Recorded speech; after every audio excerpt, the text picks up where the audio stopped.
Love gospel వీక్షకులందరికీ సర్వశుభాలు తెలియజేస్తూ ఉన్నాం. ఈ వీడియో చాలా పర్ఫెక్ట్గా చాలా క్లియర్గా ఇవ్వటం జరిగింది. సో పూర్తిగా చూసిన తర్వాత కమెంట్ చేయండి. గత 10 సంవత్సరాలుగా దేశంలో ఏం జరుగుతుందో తెలుసు కదా. మళ్ళీ ఈ మధ్య పార్లమెంట్లో క్రిస్టియన్ మిషనరీస్ మీద కూడా చర్చ నడుస్తోంది. 10 సంవత్సరాల నుండి ఎన్జిఓస్లు కొన్ని రద్దు చేశారు. ఎన్జిఓస్కి ఫారెన్ ఫండ్స్ అనేవి పూర్తిగా నిలిపివేశారు. ఫారెన్ నుంచి ఒక్క రూపాయి కూడా ఏ ఎన్జిఓకి కూడా రావడం లేదు. రిలీజియస్ ఎన్జిఓస్ ఉన్నాయి, ఫేక్ ఎన్జిఓస్ ఉన్నాయి, పొలిటికల్ ఎన్జిఓస్ ఉన్నాయి, సెలబ్రిటీ ఎన్జిఓస్ ఉన్నాయి. కానీ కేవలం ఎన్జిఓస్ అంటే క్రిస్టియన్ మిషనరీస్ కోసం మాత్రమే అనుకుంటున్నారు. ఆ డబ్బుల ద్వారా ఇక్కడ మతం మార్చేస్తున్నారు అనే ప్రచారం చేస్తున్నారు. అది చాలా పెద్ద తప్పు. మిగతా ఎన్జిఓస్ ఫారెన్ ఫండ్స్ కంట్రోల్ చేయడం మంచిదే, కానీ వాటికన్నా ఎక్కువ ఎఫెక్ట్ అయ్యింది మిషనరీస్కే ఎక్కువ నష్టం కలిగింది. విదేశీ ఫండ్స్ ఇండియాకి రప్పించి ఎకానమీ పెంచి దాని ద్వారా అనేక సామాజిక కార్యక్రమాలు చేసింది వారే. Missionaries, hospitals, charity organisations, education, nun sisters and maintain చేయడానికి ఇట్లా చాలా కష్టమయ్యేది వాళ్ళకి. సో ఇలాగా ఎన్జిఓస్ ద్వారాను ఫారెన్ ఫండ్స్ కంట్రోల్ చేయడం ద్వారాను ఇక్కడ మిషనరీస్ని అడ్డుకున్నారు. ఆ తర్వాత క్రిస్టియానిటీ ఫెయిల్డ్ ఇన్ ఇండియా అనే ప్రచారం మాత్రం గట్టిగా జరిగింది. అది నేటికి కూడా ప్రచారం జరుగుతూనే ఉంది. ఇండియాలో క్రైస్తవ్యం ఫెయిల్ అయ్యింది, ఎందుకంటే వాళ్ళు మతం మార్చలేకపోతున్నారు అనే కోణంతో మాత్రమే చూస్తున్నారు అని. ఆ తర్వాత ఆర్గనైజేషన్స్ మీద, ఎన్జిఓస్ మీద లీగల్ యాక్షన్స్ తీసుకోవడం, వాటిని కూల్చివేయటం, వాటిని రద్దు చేయడం, ప్రఖ్యాతగాంచిన వారిని విమర్శించటం, వాళ్ళని కేసుల్లో బంధించటం, ముఖ్యంగా మదర్ తెరెసా లాంటి వారిని చాలా చాలా దారుణంగా ట్రోల్ చేయడం, డెవిల్గా చూపించే ప్రయత్నం చేశారు. ఇలా అంచెలంచెలుగా క్రైస్తవ్యాన్ని, మిషనరీస్ని కూడా పాడు చేస్తూ, అణచివేస్తూ, లేకుండా చేయాలనే ప్రయత్నం చేస్తున్నారు. ఆ తర్వాత అటాక్లు, దాడులు చాలా ఎక్కువయ్యాయి. డైరెక్ట్గానే మతం పేరుతో ఓటు అడిగే వరకు వచ్చింది అంటే ఎన్ని మత కల్లోలాలు సృష్టిస్తే వచ్చింది. లౌకిక ప్రజాస్వామ్య దేశంలో ఇలాంటి మతం పేరుతో ఓటడిగి రచ్చగొట్టి గొడవలు పెట్టి కులమత భేదాలు రప్పిస్తున్నారు అంటే ఎన్ని జరిగితే అంత స్థాయికి వచ్చిందో ఆలోచించండి. నేటికి కూడా కులం, మతం లింక్ చేసి విభజించే రాజకీయాలే చూస్తున్నాం. ఇదే ఇండియాలో జరుగుతుంది. కానీ ప్రతిసారి ఇవన్నీ మతం మార్చడానికే చేస్తున్నారు అని, బలవంతంగా మతం మార్చుతున్నారు అని ప్రచారం చేస్తున్నారు. అలా ప్రచారం చేసి యాంటీ కన్వర్జన్ లా చట్టాలను కూడా చేశాయి. చాలా రాష్ట్రాల్లో అలాంటి చట్టాలు వచ్చాయి, అమల్లో కూడా ఉన్నాయి. ఇలా ఇండియాలో క్రిస్టియానిటీని, క్రైస్తవ మిషనరీస్ని కూడా దేశానికి సేవలందించి ఎవరైతే దేశ ఔన్నత్యం కోసం, డెవలప్మెంట్ కోసం పాటుపడ్డారో అవన్నీ కూడా ఇప్పుడు కృంగలో తొక్కేలాగా, లేకుండా చేసేలాగా వాటన్నిటి మీద స్టెప్ బై స్టెప్ జరుగుతూనే ఉంది. ఇండియాలో క్రిస్టియానిటీ ఫెయిల్ అంటూనే మతం మారుస్తున్నారు. బలవంతపు మార్పిళ్ళు అంటూ మిషనరీల మీద గట్టి ఫోకస్ పెట్టి నెగిటివ్ ప్రచారం చేస్తున్నారు. అవసరాల కోసం, రాజకీయం కోసం మారిపోయారు. ఎనీవే, ఇండియాలో క్రిస్టియానిటీ ఫెయిల్ అయ్యిందా? ఇలా అడగటం వెనుక వీరి ఉద్దేశం ఏంటి అంటే అందరినీ మతం మార్చలేకపోతున్నారు అని. అసలు ముఖ్యంగా తెలుసుకోవాల్సింది ఏంటి అంటే క్రిస్టియానిటీ లేదా క్రిస్టియన్స్ మెయిన్ లక్ష్యం ఏంటి అంటే మతం మార్చడం కాదు, మతం మార్చడం కాదు. బలవంతపు మత మార్పిళ్ళు క్రైస్తవులు చేయరు. మంచి చేయటం, క్రీస్తును పరిచయం చేయడం మాత్రమే. సమాజానికి మంచి చెయ్యాలి అని దేవుడే చెప్పాడు, బైబిల్ చెప్తుంది. మంచి చేయడమే క్రైస్తవుల ఉద్దేశం. అలా క్రీస్తును పరిచయం చేస్తారు, క్రీస్తు ప్రేమను పరిచయం చేస్తారంతే. బలవంతంగా ఎవరు మతం మార్చరు. మతం మార్పు కాదు క్రైస్తవుల మెయిన్ ఎయిమ్. స్వాతంత్రం ముందు నుండి కూడా నేటి వరకు కూడా ఎడ్యుకేషన్ని, విద్యను అందించి, ఆడవాళ్ళకి కూడా విద్యను అందించి, ఇక్కడ బడుగు బలహీన వర్గాలలో ఉన్న వారికి, అంటరాని వారికి అందరికీ కూడా విద్యను అందించి, చదువును అందించి, ఇంగ్లీష్ మీడియం విద్యను అందించి, జల విద్యుత్, నీటిపారుదల ప్రాజెక్టులు, సామాజిక సేవ, హాస్పిటల్స్, మెడిసిన్, నర్సింగ్, ఎడ్యుకేషన్, ఇలా అన్ని రంగాల్లో కూడా సేవలు అందిస్తూనే వచ్చారు. నేటి వరకు కూడా సేవలన్నీ అందుకుంటూనే మిషనరీస్ను విమర్శించి మిషనరీస్ మత మార్పులు చేస్తున్నారు అని ఆపాలని చూస్తున్నారు. అంటే క్రైస్తవ మిషనరీస్ లేకుండా చెయ్యాలి అని పన్నాగాలు పన్నుతున్నారు అంటే ఏమనాలి?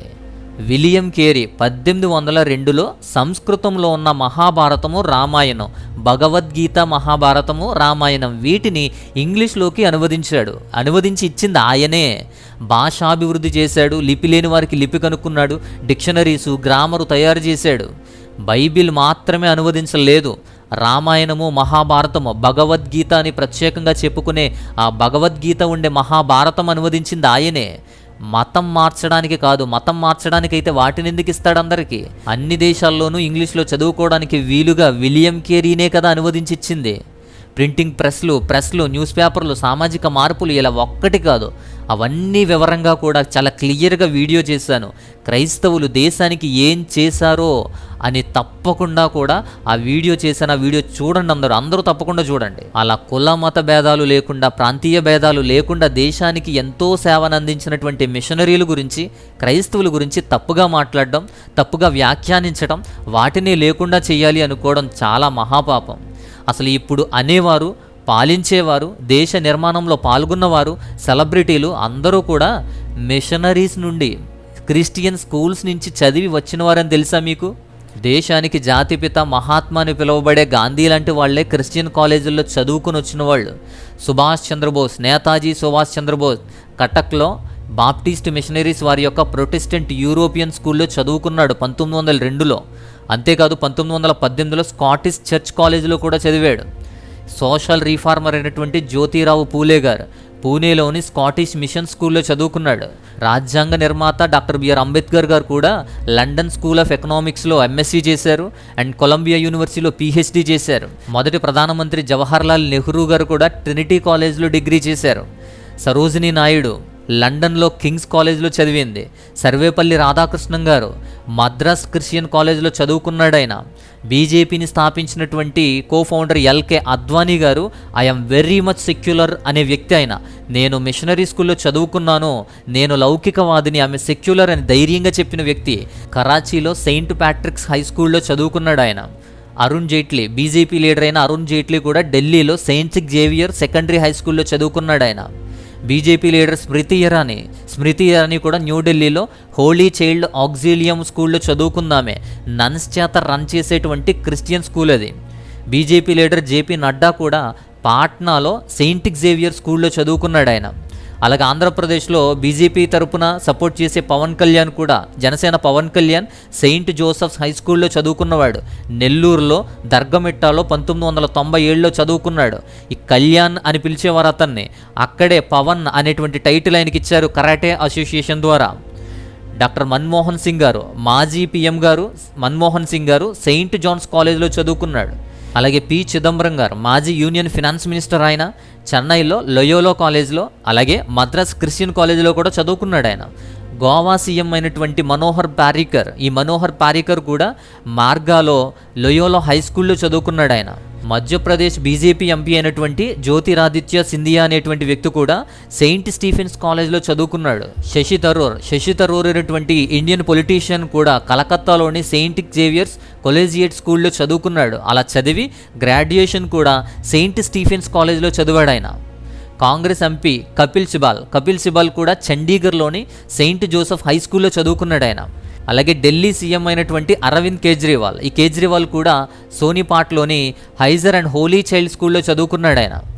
కాంగ్రెస్ పార్టీ ఎంపీ అయినటువంటి రాజ్యసభ సభ్యుడు ఈ జైరాం రమేష్ కూడా రాంచీలో సెయింట్ జేవియర్ స్కూల్లో చదువుకున్నాడు. అలాగే మాజీ ఎక్స్టర్నల్ అఫైర్స్ మినిస్టర్ అయినటువంటి సాల్మన్ ఖుర్షీద్ కూడా పాట్నాలో సెయింట్ జేవియర్ స్కూల్లో చదువుకున్నాడు. డిగ్రీ కూడా సెయింట్ స్టీఫెన్స్ కాలేజ్లో చదువుకున్నాడు. అలాగే ఈ సివిల్ లా కూడా చేసింది సెయింట్ ఎడ్మండ్ హాల్లో చదివాడు. ఇలా దేశ చట్టసభల్లో ఉన్నటువంటి రాజకీయ పార్టీల్లో ఉన్నటువంటి పరిపాలించే వారిలో ఇలాంటి పొలిటీషియన్స్ కూడా ఉన్నారు. ఇలా చాలామంది ఉన్నారు. ఇంకా వీళ్ళంతా కూడా క్రైస్తవ మిషనరీ స్కూల్లోనూ క్రైస్తవ మిషనరీ కాలేజీల్లోనూ చదువుకున్న వాళ్ళే, అలా చదివి వచ్చిన వాళ్ళే. వీరే కాదు, పొలిటీషియన్స్ మాత్రమే కాదు, బాలీవుడ్ హీరో షారూఖ్ ఖాన్ న్యూఢిల్లీలో సెయింట్ కొలంబస్ అనేటువంటి క్రిస్టియన్ బాయ్స్ స్కూల్లో చదివాడు ఆయన. అమితాబ్ బచ్చన్ కూడా నైనితాల్లో షర్వుడ్ కాలేజీలో చదువుకున్నాడు, అక్కడ గ్రాడ్యుయేషన్ చేశాడు ఆయన. దీపికా పడుకునే, బాలీవుడ్ హీరోయిన్ అయినటువంటి దీపికా పడుకునే మౌంట్ కార్మెల్ కాలేజ్లో చదివింది. బెంగళూరులో ఉన్న మౌంట్ కార్మెల్ కాలేజ్లో చదివింది. స్కూల్ కూడా బెంగళూరులోని సోఫియా హై స్కూల్లోనే చదివింది, క్రిస్టియన్ స్కూల్లో చదివింది. అలాగే బాలీవుడ్ హీరో సల్మాన్ ఖాన్ కూడా సిండియా స్కూల్లోనూ చదివాడు. అలాగే మోస్ట్ ఎక్స్పెన్సివ్ స్కూల్ అయినటువంటి సెయింట్ స్టానీస్లో హై స్కూల్లో చదివాడు ఆయన. గ్రాడ్యుయేషన్ కూడా ముంబైలో ఉన్న సెయింట్ జేవియర్ కాలేజ్లో చదివాడు. సెయింట్స్ జేవియర్ కాలేజ్ ముంబైలో చదివాడు ఆయన సల్మాన్ ఖాన్. అలాగే Bollywood hero John Abraham Bombay Scottish స్కూల్లో చదివాడు ఆయన. అలాగే బాలీవుడ్ హీరోయిన్ విద్యాబాలన్ ముంబైలోని సెయింట్ ఆంథోనీ గర్ల్స్ హై స్కూల్లో చదివింది.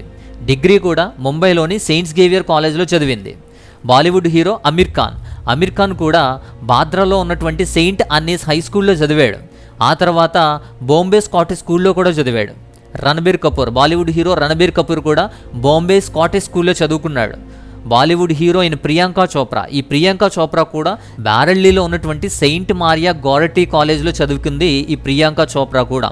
సౌత్ ఇండియన్ యాక్ట్రెస్ అయినటువంటి నయనతార కూడా మార్తోమా కాలేజ్, తమిళనాడులో తిరువళ్ళలో ఉన్నటువంటి మార్తోమా కాలేజ్లో డిగ్రీ చేసింది.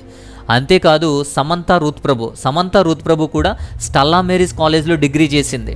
హీరోయిన్ అనుష్క శెట్టి కూడా బెంగళూరులో మౌంట్ కార్మెల్ కాలేజ్లో డిగ్రీ చదువుకుంది అక్కడ. హీరోయిన్ అమలాపాల్ కూడా సెయింట్ తెరీసా కాలేజ్లో, కొచ్చిలో ఉన్న సెయింట్ తెరీసా కాలేజ్లో డిగ్రీ చదివింది. అలాగే హీరోయిన్ శృతి హాసన్ కూడా సెయింట్ ఆండ్రూస్ కాలేజ్ ముంబైలో ఉన్న సెయింట్ ఆండ్రూస్లో చదివింది, సైకాలజీ డిగ్రీ చేసింది. అంతేకాదు హీరోయిన్ ప్రియమణి కూడా బిషప్ కాటన్ ఉమెన్స్ కాలేజ్లో, బెంగళూరులో ఉన్న బిషప్ కాటన్ ఉమెన్స్ కాలేజ్లో సైకాలజీ డిగ్రీ చేసింది. హీరోయిన్ రకుల్ ప్రీత్ సింగ్ కూడా ఢిల్లీలో జీసస్ అండ్ మేరీ కాలేజ్లో డిగ్రీ చదివింది. అలాగే సూపర్ స్టార్ మహేష్ బాబు కూడా సెయింట్ బైడిస్ ఆంగ్లో ఇండియన్ హై స్కూల్లో చదివాడు.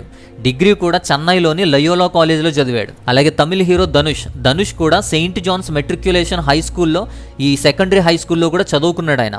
అంతేకాదు హీరో సూర్య, అలాగే తమ్ముడు హీరో కార్తీ కూడా, ఈ సూర్య కార్తీలు ఇద్దరు సెయింట్ బైడిస్ ఆంగ్లో ఇండియన్ స్కూల్లో చదివారు చెన్నైలో. అంతేకాదు డిగ్రీ కూడా చెన్నైలోని లయోలా కాలేజ్లో చేశాడు సూర్య కూడా. అంతేకాదు హీరో అయిన దగ్గుబాటి రానా హైదరాబాద్లో సెయింట్ మేరీస్ కాలేజ్లో చదువుకున్నాడు. అంతేకాదు విజయ్ చంద్రశేఖర్ అంటే విజయ్ తలపతి, ఈ విజయ్ తలపతి కూడా లయోలా కాలేజ్లో విజువల్ కమ్యూనికేషన్స్ డిగ్రీ చేసి హీరోగా సెటిల్ అయ్యాడు. అంతేకాదు ఇంద్రనూయి అని బిజినెస్ పర్సన్, CEO ఆఫ్ పెప్సీకోకి CEO, అమెజాన్ బోర్డుకి డైరెక్టర్, ICCలో కూడా ఫస్ట్ ఫీమేల్ డైరెక్టర్ కూడా. చాలా ప్రఖ్యాతగాంచినటువంటి ఇంద్రనూయి ఈమె చదివింది మద్రాస్ క్రిస్టియన్ కాలేజ్లోనే. అంతేకాదు తమిళ hero cum producer Gemini Ganesan చదివింది కూడా మద్రాస్ క్రిస్టియన్ కాలేజే. యాక్టర్ కమ్ బిజినెస్ మ్యాన్ అయినటువంటి ప్రశాంత్ చదివింది కూడా మద్రాస్ క్రిస్టియన్ కాలేజ్లోనే. మ్యాథమెటిషియన్ అయినటువంటి SR రంగనాథన్, ఈ రంగనాథన్ గారు కూడా చదివింది మద్రాస్ క్రిస్టియన్ కాలేజ్లోనే. టెక్సాస్లో సైంటిస్ట్ కమ్ ప్రొఫెసర్ అయినటువంటి EC జార్జ్ సుదర్శన్ గారు చదివింది కూడా మద్రాస్ క్రిస్టియన్ కాలేజ్లోనే. పొలిటీషియన్ ప్రకాష్ కారత్, కమ్యూనిస్ట్ పార్టీకి చెందినటువంటి ప్రకాష్ కారత్ కూడా చదివింది మద్రాస్ క్రిస్టియన్ కాలేజే. అండ్ న్యూక్లియర్ ప్రోగ్రామ్ సైంటిస్ట్ అయినటువంటి రాజారమణ గారు చదివింది కూడా మద్రాస్ క్రిస్టియన్ కాలేజే. అన్ని భాషలు పాడగల singer cum actor Benny Dayal గారు చదివింది కూడా మద్రాస్ క్రిస్టియన్ కాలేజ్లోనే. యాక్టర్ కమ్ ప్రొడ్యూసర్ నాజర్ చదివింది కూడా మద్రాస్ క్రిస్టియన్ కాలేజ్లోనే. భోగరాజు పట్టాభి సీతారామయ్య గారు చదివింది కూడా ఈ మద్రాస్ క్రిస్టియన్ కాలేజ్లోనే. ఈ భోగరాజు పట్టాభి సీతారామయ్య సైంటిస్ట్, లింగ్విస్టన్, రంగనాథ మొదలై, అలాగే RK Shanmukham Chetty, producer cum actor అయినటువంటి ప్రతాప్ K పోతర్ గారు, అలాగే యాక్టర్ థియోడర్ భాస్కరం, అలాగే ఫిజికల్ సైంటిస్ట్ అయినటువంటి శ్రీనివాస కృష్ణం గారు, ఎకానమిస్ట్ అయినటువంటి KN రాజ్ గారు, జర్నలిస్ట్ అయినటువంటి శశికుమార్ గారు, వీళ్ళంతా కూడా చదివింది మద్రాస్ క్రిస్టియన్ కాలేజ్లోనే. ఇక ఈ లిస్ట్ చాలా పెద్దది, ఇంకా ఉంది. ఇంతే కదా, ఇంకా చాలామంది ఉన్నారు. ఫేమస్ పర్సనాలిటీలు ఉన్నారు, పొలిటీషియన్స్ ఉన్నారు, ఆర్థికవేత్తలు, ఎకానమిస్టులు ఉన్నారు, బిజినెస్ పర్సన్స్ ఉన్నారు, సైంటిస్టులు ఉన్నారు, ప్రొఫెసర్స్ ఉన్నారు, సినిమా ఇండస్ట్రీలో హీరోలు, హీరోయిన్లు, యాక్టర్లు, డైరెక్టర్లు, ప్రొడ్యూసర్లు, ఆర్టిస్టులు చాలామంది ఉన్నారు. అంతేకాదు సివిల్ సర్వీసెస్, గవర్నమెంట్ సర్వీసెస్లో చేస్తున్న వాళ్ళు, అధికారులు, రిటైర్ అయిన వాళ్ళందరూ చాలామంది ఉన్నారు. ఆర్మీ వాళ్ళు, డిఫెన్స్లో ఉన్నటువంటి వాళ్ళు, అధికారులతో సహా ఇంకా చాలామంది ఉన్నారు. ఈ లిస్ట్ ఇంకా చాలా ఉంది, చాలా లిస్ట్ ఉంది. వీరందరినీ, అంతమందిని కూడా తయారు చేసింది క్రైస్తవ మిషనరీలే. క్రైస్తవ స్కూళ్ళే దేశానికి ఇచ్చారు. మరి అలా క్రైస్తవ కాలేజీలే అలాంటి వాటిలో చదువుకున్న వారంతా కూడా గొప్పవారయ్యారు, కానీ మతం ఎవ్వరూ మార్చుకోలేదు, పాస్టర్లు ఎవరూ అవ్వలేదు కదా. క్రైస్తవుల సంస్థల యొక్క టార్గెట్ మత మార్పిడి అయితే వీరంతా మతం మారలేదు, క్రైస్తవులు కాలేదు, దేశానికి బలమైన శక్తిగా మాత్రమే ఎదిగారు. ఇప్పుడు నిజంగా దేశభక్తి ఎవరికుంది నిజమైన దేశభక్తి? దేశానికి విద్య, వైద్యం, సామాజిక సేవలు, పలు రంగాల్లో సేవలతో పాటు ఇలాంటి వారిని తయారు చేసిన క్రైస్తవులు మాత్రం యాంటీ నేషన్స్ అంటారు, దేశద్రోహులు అంటారు, లేదా బ్రిటిష్ వాళ్ళ సంతానం అంటారు. ఇలా చాలా రకాలుగా మాట్లాడతారు.